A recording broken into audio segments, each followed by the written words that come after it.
Assalamu alaikum warahmatullahi wabarakatuh, everyone. Welcome back to another episode of the Unveiled Voices. It's still your girl, Anifa, and with me is Mariam. and today we have a very, very special guest with us, and I'm super excited for the conversation. Mariam, do you want to do the honor? Yeah, sure. You probably already know on this podcast I'm a fangirl of Muslim women doing things. So our guest today is Sister Muti'ah Badruddeen. If you're active on social media, Twitter, Instagram, you probably know her as DeenProgress. She is a Nigerian obstetrician and gynecologist, and also the founder of Sexual and Reproductive Health and Rights Education Initiatives Nigeria. You would have seen a lot of the good works that she has done, particularly around female health, and also bringing the Islamic perspective to it. So we are very honored, very delighted to have Sister Muti'ah Badruddeen on the podcast. Walaikum salam wa rahmatullahi wa barakatuh. Thank you so much, Mariam and Hanifa, for having me. It is an honor to be invited to your podcast. And like I've said before, I like the work that both of you have been doing. Barakallahu fikum. I feel like the pronunciation of my name was like, Yeah. yes, welcome, Sister Muti'ah. And to get started, we know you are a doctor focused on OBGYN, but take us through your journey. How did you step outside of doing your rounds as a doctor, seeing patients, to actually having all these organizations and these things you do online around educating women? That's interesting. Let's see. It all comes down to COVID. Everything comes down to COVID. So 2020 was a very traumatic year, I think, for all of us in the health sector worldwide. And it just brought a lot of, for me, contemplation on just what did I want to do with myself and how much of it was I doing at that point. And interestingly, it started with my literary career. So lockdown was when I finished writing my novel, Ricky and Z, and that was primarily why I came on social media. But then once I came on social media and people started reading my work, which is primarily based around Muslim women experiences, and then people started finding out that, oh, she's a doctor, she's an OBGYN, and people start coming to you with all sorts of experiences and questions that they had. Now, if you had been in clinical medicine as long as I have, particularly in obstetrics and gynecology, and at that time I was still practicing in Saudi Arabia, you quickly learn that there's a lot of things that don't get said in Muslim women circles. And one of the very obvious thing to me was that a lot of these issues were just from glaring lack of information. The fact that we don't talk about it means that a lot of Muslim women don't know a lot of stuff. So I see things in my clinic that just make me think, oh, we could have manage this 7 steps before if she just knew these stuff. So once I got on social media and I was no longer able to hide the fact that I'm a doctor, it just kind of merged in that I started thinking more concretely about how I could then bring all of that knowledge and experience into accessible form for Muslim women. That's a really good why. So since you started, have you been able to pinpoint to a reason why Muslim women don't have access to this information? Do you think it's a thing around like cultural expectations? Do you think these topics are just deemed taboos and they really get talked about? Anifa and I were discussing about it before the episode that we can't remember if our moms ever had discussions around all of this. Most of these we know now. We had to like figure it out about it ourselves. So have you been able to like pinpoint the why is like that for Muslim women or maybe women in general? I like that you said women in general. It seems to be very across the board. The idea that there are things you shouldn't talk about is prevalent in all cultures, unfortunately. But specifically for Muslim women, there's the added layer of the idea that modesty, which is very much a concept in Islam, then means silence and not talking about that. And over time, that has then meant that there's an added layer of shame that has been added to the whole thing. So it's not just what is natural reticence of women to talk about these issues. There's also the fact that people think that it is religious for you to not talk about these issues. And then that means that the people who do talk about that are shameless or lacking in something in their religion. So there's just like layers upon layers of So it's all of the above, to be fair. It's cultural, it's societal expectation, it is how women are socialized, but it's also access, in terms of Muslim women in particular, it's also access to where can you get that information. There's the fact that we don't necessarily always trust the sources where those information are coming from. So even when you find Muslim women who do want to talk about those things, they don't necessarily always trust where they will get that information from. And then the fact that if you even if you do get that information, it might not necessarily align with what you hold to be true in terms of what the religion permits or does not permit. So there's just like layers of That's a that. big one. And thinking about it, right? You've, highlighted some of the things you've seen as a problem. What is the ideal? What if we were to Start reshuffle everything, start from exactly scratch. what does it look like for a girl at a very young age, maybe just when she's around time of getting her first period? What does it look like for someone who is a teenager already? I mean, dealing with all of these hormones. And what does it look for a married woman or someone's about to get married? What about menopause? Those like key milestones. What does the ideal look like? Who should be responsible? In my version of the ideal utopia, it literally will be everyone. It will fall on everyone, and everyone will be having these conversations. And I'm very much a proponent of that. So in that ideal world, the child has been exposed to having conversations, and we don't consider that to be sensitive conversations. They're just regular conversation with their parents, with the adult that they trust from like really early on, well before the age of 5. They've grown up understanding and accepting these as regular, normal parts of their bodies, regular, normal functioning of their bodies, such that when they get into the pre-adolescent stage and they start having those changes, they not only know what to expect, they've come to accept it without fearing it, and they know who to trust and who to go to when they need further support as their body is changing and evolving. And as a young person, as they're moving through stages of life and say they're preparing for marriage or they're just getting married, they have had that conversations not just with the parents, not just in the schools, not just with their health professionals, but amongst themselves, with their friends, with the person that they're planning to marry.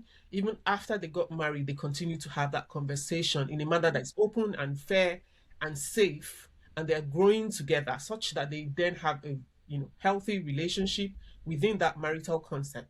And then when she grows, as she's moving through her reproductive lifespan, she's still able to have that community. She's able to have that conversation within her community, with her sisters, with her friends, with her health workers, with other mothers, other women who are going through the same situation or maybe different than her, because our reproductive journeys are different, up until the point where she gets to menopause. She still very much feels like part of a community. She still feels supported. She doesn't feel like she has to get up at 2 a.m. and be looking like, am I crazy? Is this something that's supposed to be happening? So literally, it's everyone who has different responsibilities depending on what stage of the life you are in and what stage of support that person needs to be in. I think we can have the ideal and then try to work towards making that reality. Also, some of what you do is actually you trying to make this ideal real. We all know, women, well, I hope we all know, we have this huge event that happens every month, and that's the menstrual cycle. First of all, at what point should I, as a girl, know what the cycle is about? Because I feel like, yes, the period comes, but there's a lot happening leading up to the period coming down. And I saw something online where someone was saying that, oh, as a woman, you only have 1 week to be normal. And I was like, To start with that quote that Haniva says she saw online, that there's only 1 week where a woman is normal. I personally would challenge that, because the idea that there is a normal or that there is one normal is what that idea is selling. But the fact is, normal will look different for different women and at different times in your cycle. So you aspiring to know what normal is probably going to always feel like the ground is shifting under your feet, as opposed to you acknowledging what normal is for you at what time of your life, what time of your cycle, what time of it will always change. Now, to the original question in terms of when should a girl know everything, it's hard because you can't really know everything.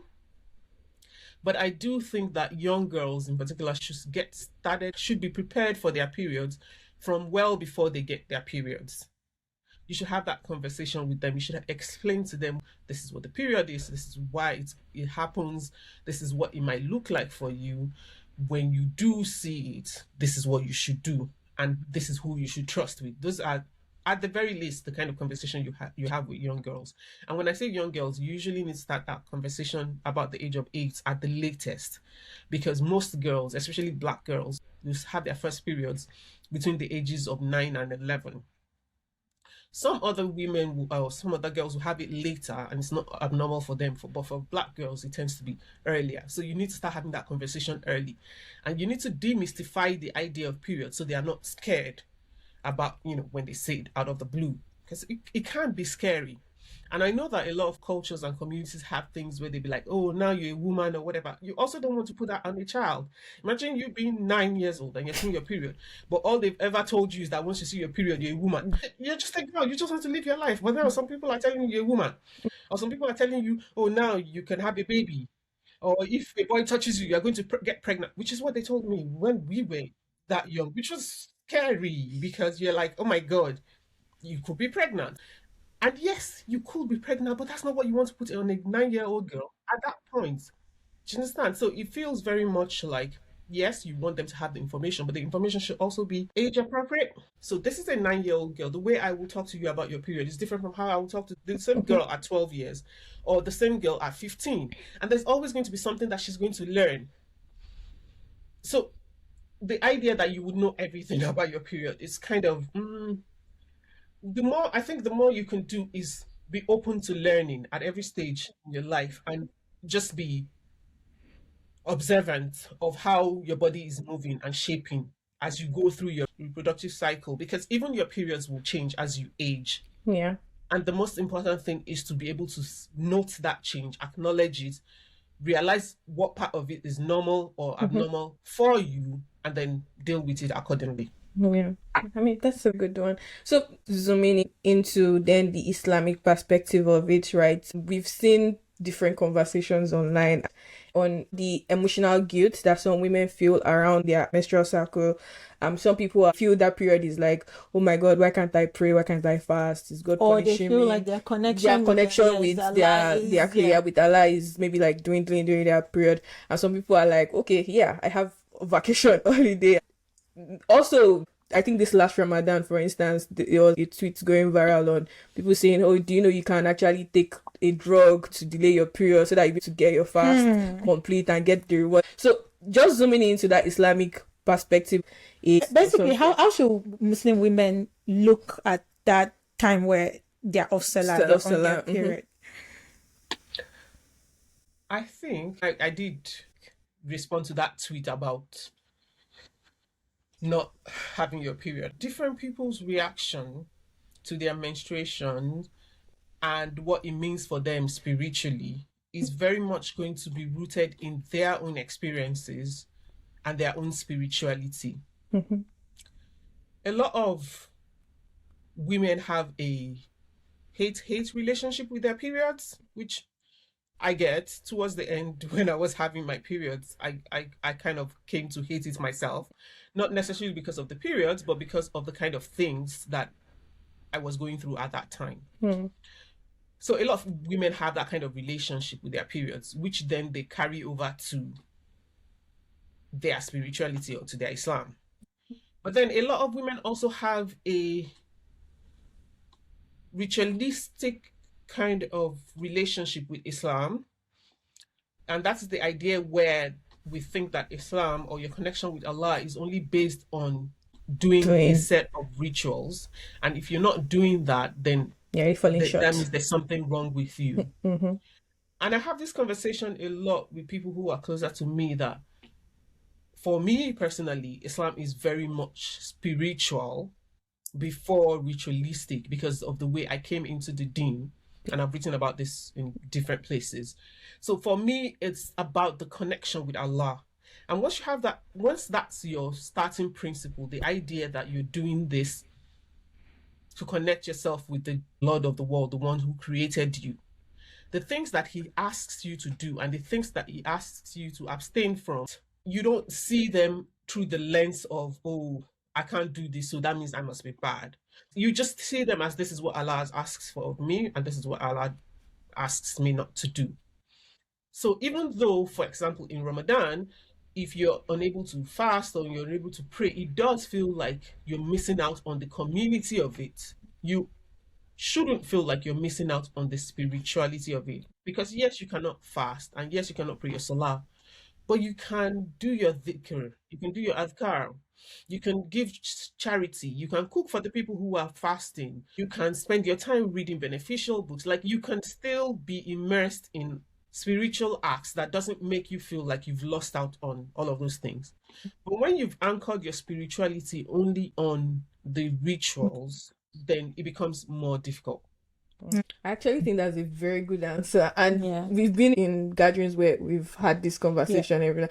So your punchline is what I'm always going to like. That Islam is spiritualistic before being ritualistic. So I think that's a very good one. I honestly think we do ourselves a disservice by thinking it's all about the rituals, as we said. Like, this connection to God is what matters, and there's so many ways He has enabled us to do that again, we're cutting our nose off to spite our face if we're not taking advantage of that. And everything starts in the heart, right? Like she said, if you already have this hate thing of, oh, it's an horrible time, I don't even want to talk to anyone, I don't even... Chances are it's the same in the spiritual life as well. So that's it. I do feel like I need to put like a caveat on it, because especially as someone who really struggled with my periods towards the end, I get the women who feel like they need to delay their periods, particularly in Ramadan, because Ramadan in itself is very much a special occasion. Yeah. So there's this sense of wanting to be in community with everyone else. And so I get that. And towards the end, I used to do that as well. I used to delay my periods throughout Ramadan because my periods were horrible, and it would take me anywhere between 11 and 19 days of missed Ramadan, which very much makes you feel like you're out of sync with everyone else. Yeah, so that does happen. And also there are people who have like more severe reactions, like people with PMDD, for example, for whom one period what is not PMDD? just one period. Depression, I think. It's premenopausal. What's PMDD? That's interesting. I know it's from aggressive in the acronym, but it's premenopausal something depression. Okay, we'll figure it out now. I literally cannot remember. To describe it, what does it mean? PMDD, like what does it mean? It's a severe form of mood disorders that exists or only occurs in the days before the menstrual cycle, usually because of the luteal phase. And so women with that with PMDD tend to have like really severe mood affectation, usually in the last week or two before their periods will start.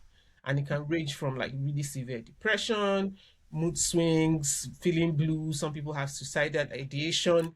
It is really, really serious. And I can imagine that for women like that, you don't want to have that during Ramadan. Or at all, to be fair. And it's one of those conditions that, because it's not as common as most people are aware of, and it's difficult to prove unless you can chart your symptoms over time. It's also difficult to get like support from, because a lot of people just be like, they're just exaggerating or whatever. It's very hard for women who suffer that to first know that they're even suffering that, and even when they do know, to get the right kind of support. So if women like that have a relationship to their period that is hindering or affecting their spirituality, frankly speaking, I feel like, yes. So that's what I mean by in the beginning, when I said it very much depends on your relationship with your period and with your spirituality. Like with every advice that goes to like patients, from the doctor to the patient, there's some degree of variability. And of course, what you recommend for person A will be different from person B. So maybe for person A, it's that, okay, they just focus on their dhikr, they go through their periods because it's not so severe. But for person B, it's more like, actually, it's a really serious deal. In Ramadan, I'm just going to try to get help and try to delay. So it's not like a one size fits all. I think that's a very important point. Yeah. So we've covered the young lady who just figured out her period. There's also the bigger conversation around like reproductive health and like sexual health in itself. And if was mentioning the other time that I would ask you a question, and our question is, do you feel like there's a much higher rise of conditions like fibroids, PCOS in our time now than before? Or is just the fact that the awareness and people are actually speaking up about things they are going through? I don't have any statistics to say that it is higher, to be honest. And because I'm in clinical practice, it's very difficult for me to get a, how do I say, a non-biased picture, because the Yeah, yeah. pictures we get are the people who are coming into Coming us. Yeah. Yeah. So anecdotally, yeah, what you see. Yes. So I do think that it probably is that a lot more people are talking about them than in the past. In the past, people, you didn't have access to everyone else's thoughts the way you do on Twitter now. And in the past, there was always the fear and shame of, oh, there are some things you don't talk about. There's still a bit of that now, Yeah. but the more people talk about stuff, then the more other people want to talk about that. And sometimes you feel like you can't talk about it, and then you go on Twitter and somebody's just writing 7 pages of, and so you're like, oh yeah, that happened to me too, you know. But So, no, I don't have the data, to be fair. yeah, so then at what point should that young lady start also getting knowledge around this sexual health and reproductive issues? Because for instance, for some of us, like we have like friends and like maybe family members as well that they've had like fibroids, and it was maybe like at age 25, just all of a sudden you just went for checkup and then doctor is telling you, sorry, you have fibroid, or sorry, you have PCOS, and all of that, and you're like, sorry, what is even PCOS to start with? Like, does this mean I'm fine? And then you have the added layer of people saying, if you have this, you cannot give birth. If you have that, I think there might also be the layer of, and I've heard it somewhere, I can't pinpoint, of like, for you to have some of those conditions, you've been like sexually promiscuous. Yeah. What is like, is that it? Is that not it? What should people know? It's so weird. Because again, going back to what I consider to be ideally, you already have that information from when you're a child growing up. Those are all the kind of things you have access to. Obviously, that doesn't exist for most people in the real world. But I think that definitely by the time you're beginning to think, oh, I maybe want to get married, it's probably time that you need to start figuring out your own body the most. Yeah. And one of the things I find interesting is people coming to the gynae clinic or the infertility clinic or whatever clinic I'm running, even obstetrics clinic, and then they don't know the barest basic minimum about themselves. I expect that, at the very least, as a woman, you know your cycle. You know how many days you bleed for every month. If you have your period every month, you know how long it is between your periods. So that's your cycle length, from what day to what day. You know when next to expect your period. You know when you had your last 6 periods. Now, I don't expect you to have that in your head, but come on, there are apps for all of those things. So, you have that. That is basic minimum information that you should have in your fingertips, if not in your head. And then you should know what your periods mean for you. Do you get any symptoms? What does your flow look like? Do you have clotting? Do you have more bleeding? Do you have less bleeding? Are there any things that affect your periods? Maybe delay them, maybe they cause them to come earlier. Do you have pain? What kind of pain do you have? Do you have vomiting, diarrhea? Those are basic things that you should at least be able to tell anyone that you have to see in clinical settings. Other things would then come up from that history alone, from just that basic minimum that you've told me. I should probably be able to tell you if there's something you need to look into, or it looks good from this point, because that's when other things will then come in. So, for example, you might have had PCOS, and you just give me that history, and I'll be able to tell you, oh yeah, that sounds like you possibly could have PCOS. Let's check these investigations, and then we will find that sounds like you have. Which, by the way, PCOS is not called PMOS. But names keep changing. Yeah. Do you think the name changing is a good idea? Like, it or is a not? fabulous idea. We have been campaigning for that name change since forever. So you would have found that a lot of women's health contents have been just going crazy about it. Yeah, I saw a lot of posts around it, but I was like, what does the name change actually change? But maybe that's me being naive. No, I think it's more around you get more care, and the diagnosis. They understand it's not just okay. Yeah, that is very much what it is, because the original name, the previous name, which we've had for 137 years, was based upon just I think 8 women's symptomatology, and it was very much a polycystic ovarian syndrome. So it was just like the ovary has many cysts, and that was the whole Focused idea. on the ovaries alone. Exactly. The problem, of course, is that the ovaries turned out they didn't even have cysts. It was just like different maturating eggs at different stages of their development. But then some women also didn't even have that on picture, and it was a criteria for making that diagnosis. So if you were a woman and you didn't have what looked like polycystic, you would not be given that diagnosis, which means you will not be treated. And that's just on the ovaries alone. And the whole focusing on the ovaries made PCOS for a long time be classified as a reproductive condition, reproductive health condition.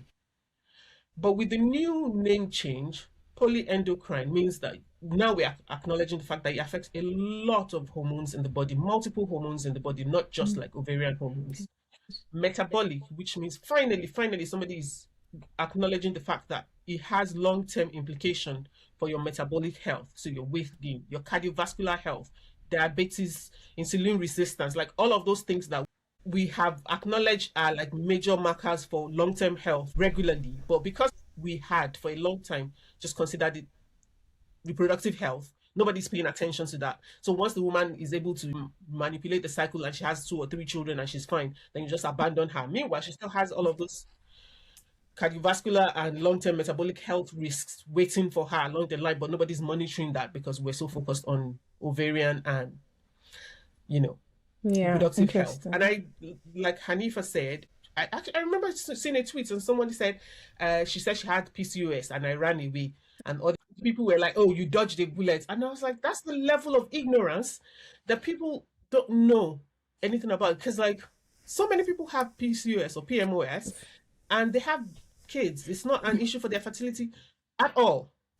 At all. It's not even an issue. They have as many kids as they want to have and they keep moving on, because the condition is not just about ovarian hormones. It's also about so many other things which we ignore. So yeah, that's why we are very excited about the name change, is the fact that finally, hopefully, people who are not just like reproductive health doctors, for example, will be able to pay attention to those patients without necessarily just say, oh, go see your gynae. But also like the general public would then stop stigmatizing women for what is essentially a whole body metabolic condition rather than just reproductive health, which is not to say they should be stigmatizing women for reproductive health issues too, but one step at a time. Yeah, I really liked what she said about it's a whole body thing. So, how online you see how people talk about, oh, I cured my PCOS by doing water fast, take this herb. I shrunk my fibroids by not eating for 10. A lot of things. How real are these things? How much does diet impact some of these conditions you've talked about? What does even taking care of yourself as a woman of reproductive age in your prime look like? At the risk of sounding like typical arrogant doctors who don't acknowledge Doctors are here again. who don't acknowledge alternative practices that have been in existence since human beings are blah blah blah. I tend to take those things with a pinch of salt. Now, I am very happy with, as long as you're happy, it makes you happy, go for it. If it does not mean you're going to then disregard proper evidence-based medicine to do it. So if you are like in contact with somebody who's telling you, oh, do this exercise, drink this amount of water, Allahumma barik, drink water, as long as you're keeping, in touch with your regular healthcare provider, your doctors, and you're following their guidelines, I don't see that it's a problem. The problem arises when these alternative practitioners, whatever they call themselves, set themselves up as an option, or worse, as the solution to actual health problems, rather than, so you're defrauding people of what has been proven to work for what is anecdotal. You've said that it works, Alhamdulillah Mubarak, maybe it does, but we don't have any studies to show that. We don't, why would you then tell people not to follow up with their doctors because, oh yes, we will shrink your fibroid? Do you understand the pathophysiology of fibroids? Yes, fibroids do shrink, but they tend to shrink in menopause. So I don't know what you're doing, but Yeah, again, let me not be arrogant, doctor. So they will say the doctors are coming again. Yeah. That's interesting. Do you think that there should be some more studies to actually prove these Check things if the it same works. degree The the basic. conventional medicine have? Or actually, maybe the thought is we've not even finished proving in this conventional part. What's your thoughts around that? No, I actually think that there's room for everyone. Like, to be fair, I do genuinely believe that nobody has a monopoly of knowledge, and I think that being open to other people's thoughts, ideas, experiences very much enriches all of us. So, like, if you look at the Chinese, for example, they Yeah. have their own like alternative medicine practice, which they invest in almost side by side with what they consider Western Orthodox medicine. And from what I can see from the outside, it seems to be working for them. I personally do believe that if we can, yes, we should invest in both of them. I think the issue is just that because we are not investing in both of them, it means that there's room for a lot of Influencers. things and people that we Yeah. cannot verify to then be there and just sometimes do more harm than what they are. Yeah. Okay, you Trying people to. have heard, keep your doctors in the loop and tell them what you are using so that Yeah. you not go and jam everything together. Together. So, Sister Muti'ah, do you feel like there's still any part of female reproductive or sexual health that the conversations are still not being had, that people are still uncomfortable talking about? All of it, to be fair. All of it. I feel like there's pockets of us who talk about some of these things, but overall, there's not enough conversation being had about anything. And there was a point that someone made during SRH Fest, which I hadn't even realized until she made it, which was the fact that, yes, especially in the West, we talk a lot about sex as an activity and for pleasure and for titillation and, sex sells. But nobody actually invests in talking about sex as health.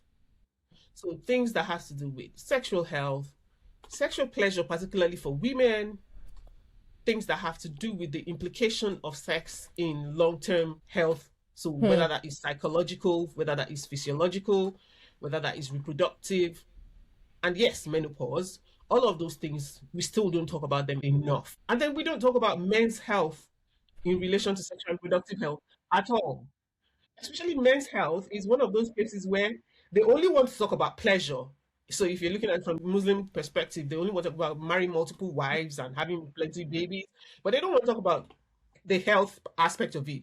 So try to have a conversation with men about erectile dysfunction and they will shut you down, about the rising male infertility and they will shut you down, about the porn addiction, which apparently is a thing in our community, they will shut you down. So nobody actually wants to address the things that affect our health, whether that is physical, or spiritual, or psychological. They just want to talk about the titillating aspects of it. Actually, that's an interesting point that even the sexual activities is like an expression of the state of your body. Like you can only enjoy or want it if your body Everything is in a sync, certain. yeah, with it, That's Yeah. that's a good one. That's Clock it. yeah. So I have a question. Right? My question is like, I'm a young woman. I'm married or I'm about to marry. What should I be doing? So there's also the modesty part, like how much should I read about sex? Like what should I know about sex? Yeah. Like as a young woman and In your prime. I think, and that's the interesting thing when I'm talking to people be like, I personally always say everything. You can't know too much, just everything. Obviously, everything is going to be very much within the boundaries of what you consider to be right, Islamically speaking, because my audience is primarily Muslim women. So, and that also is very much based on who you are and what your own relationship with Islam is.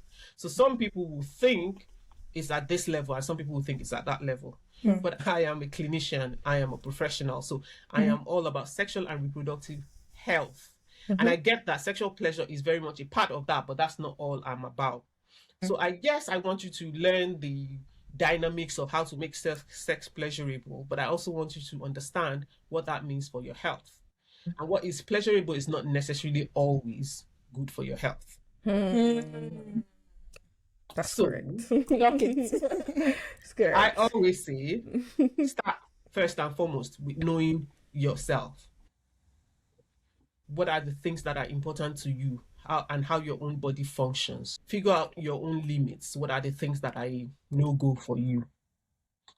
Open the door of a conversation, particularly if you're planning to get married or you're newly married. One of the greatest disservice for women, my generation, and those of us who are older, is that you couldn't have that conversation, especially within the conservative Muslim circles that I grew up in.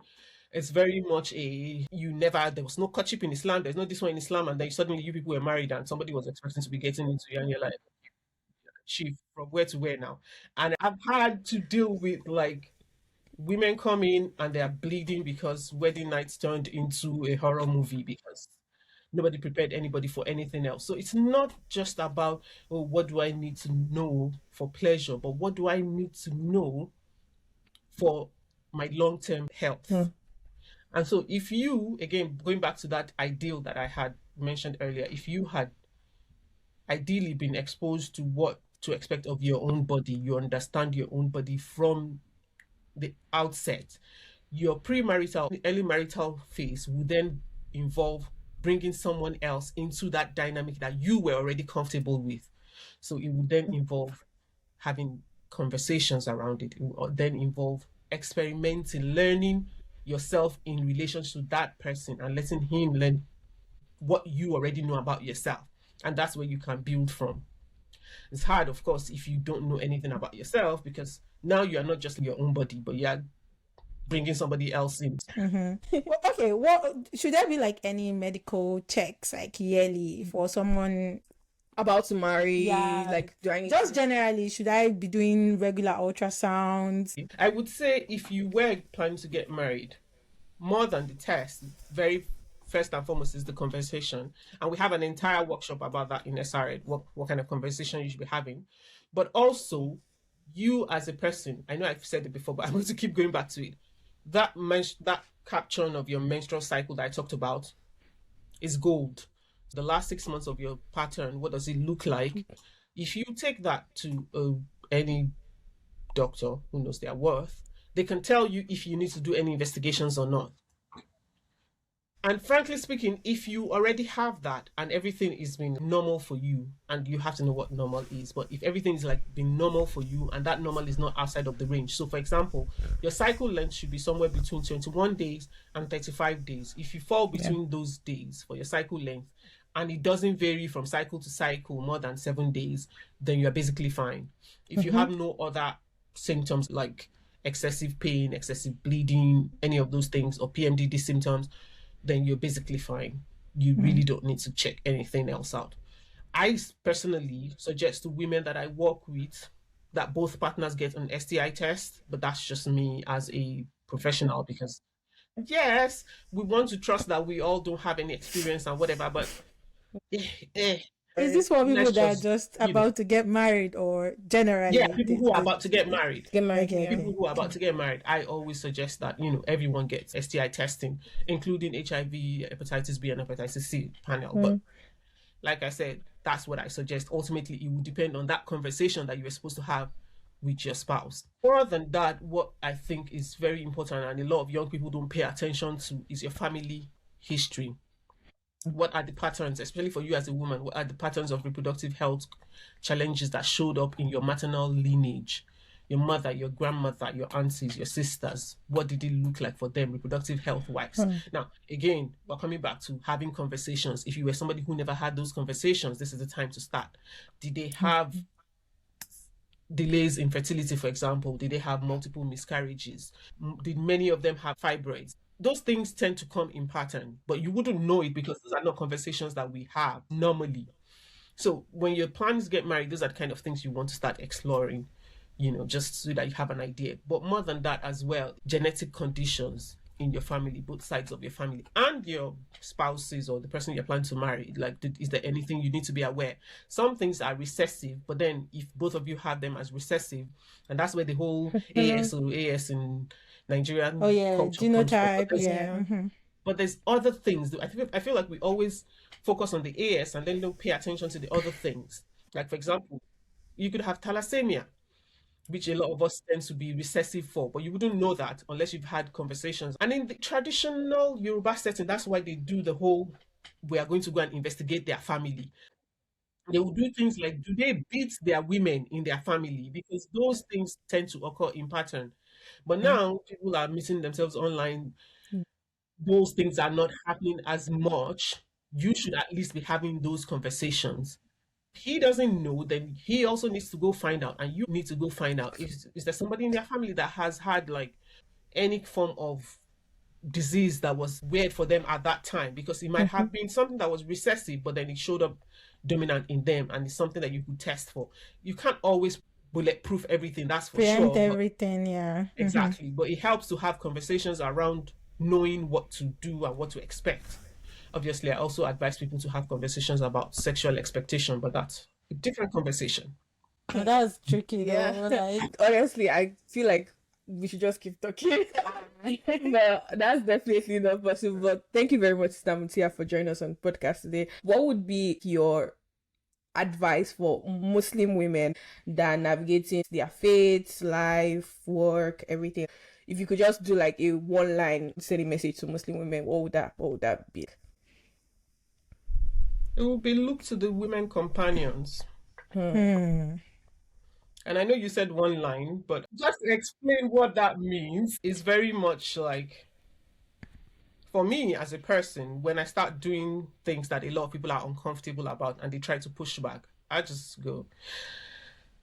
When I first started driving, for example, this was way back in 2002 in Ibadan.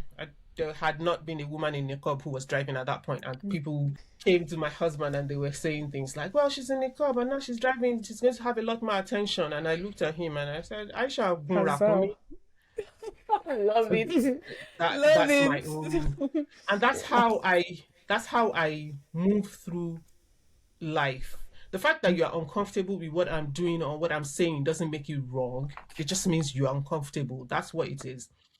And as long as I can look back to the women companions of the Prophet Sallallahu Alaihi Wasallam and find in them the model and the example for what I am doing, I don't care what you think. Oh my God. Let's go. I like this. And this also like summarizes everything we always say on the podcast, right? I like know what you're going to say. finding knowledge for yourself. If you have knowledge for yourself and you have learn about Islam, learn about the Prophet, learn about his companions, so you know, like, what can I do, what can I not do, what aligns with Islam, what doesn't. Don't let anybody cook. What is societal and what is actually Islamic. Oh my God, that's such a good, that's a really good ending point. So thank you very much, Muti'ah. Again, really, really appreciate you joining us on the podcast today. Jazakumullahu khairan. Accept this from us, from you, as an act of ibadah.